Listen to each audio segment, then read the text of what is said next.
Good morning, class. In computer today, we are going to study the categories of computer network. So basically, there are two categories of computer networks. The first one is a temporary network. The second one is a permanent network.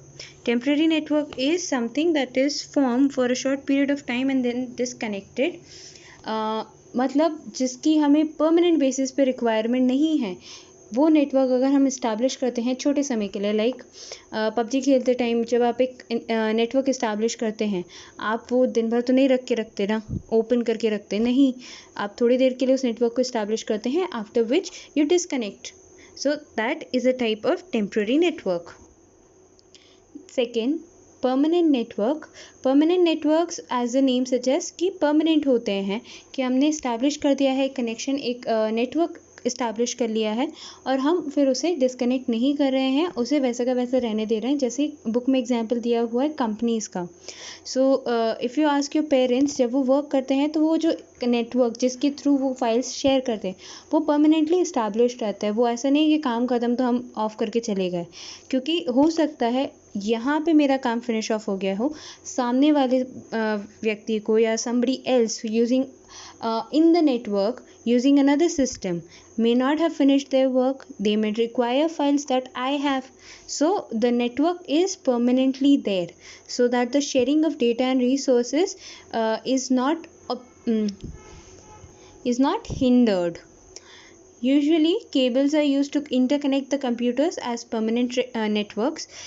The kind of network could be a LAN network or a MAN network or a WAN network, depending on the size of the company. The next topic is network architecture. Network architecture is the design of computer network.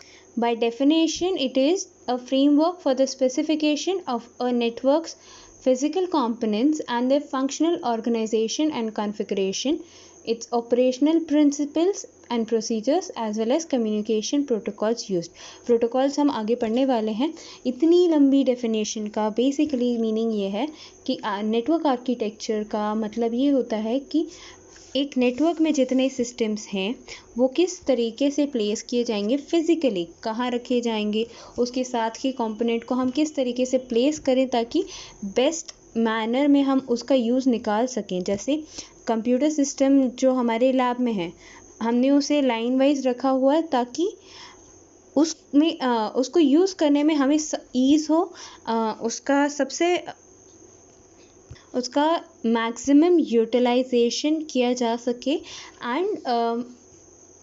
And उनकी placement इस तरीके से की गई हो कि हमें use करने में कोई प्रॉब्लम ना आए. मतलब उस छोटे से स्ट्रक्चर को किस तरीके से आप प्लेस करेंगे ताकि आपका काम भी हो जाए और आपको और ज़्यादा रिसोर्सेस की ज़रूरत ना पड़े उसे सेटअप करने के लिए. So that is your network architecture. Basically how the system and its devices are kept so that it is efficiently used. Two of the most widely used types of network architecture are peer-to-peer and client-server. The first that we are going to study is a client-server network. तो client server network में पहले तो आप ये समझिए client क्या होता है और सर्वर क्या होता है. जो मेन सिस्टम होता है जिसे हम सेंट्रल सिस्टम भी कहते हैं, उसी पे सारे रिसोर्सेज लोकेटेड हैं, सारा डेटा वहाँ पर है और वो सिस्टम बाकी सभी चीज़ों को कंट्रोल करता है, तो उसे हम सर्वर कहते हैं. ऐसा सिस्टम जो कि उस सर्वर पे डिपेंडेंट है टू वर्क एंड उससे परमिशन लिया हुआ है कि मैं मुझे ये वाला डेटा चाहिए या मुझे ये वाला काम करना है. सो that is called the client. Example अगर देना है तो अगर क्लास में देखा जाए तो I am the server system, you all are client systems. आप मेरे पे डिपेंडेंट हैं for all your requirements regarding your studies. तो एक तरीके से हम ये कह सकते हैं कि क्लाइंट सर्वर नेटवर्क में सर्वर की जो पावर होती है वो थोड़ी ज़्यादा होती है, ज़्यादा इंपॉर्टेंस होता है एंड क्लाइंट का थोड़ा सा कम होता है. Next we are going to study about peer to peer network. Peer to peer network is जहाँ पे सारे सिस्टम्स की इक्विवेलेंट कैपेबिलिटीज़ और रिस्पॉन्सिबिलिटीज़ हैं एंड सारे एक साथ कनेक्टेड हैं टू यूज़ द रिसोर्सेज जो भी उनके पास अवेलेबल हैं.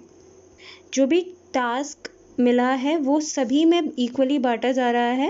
एंड मोस्टली ये इस टाइप का नेटवर्क हम इस्टेब्लिश तब करते हैं जब हमें फ़ाइल शेयरिंग करनी होती है। तो files can be shared directly between systems on the network without the need of a central one.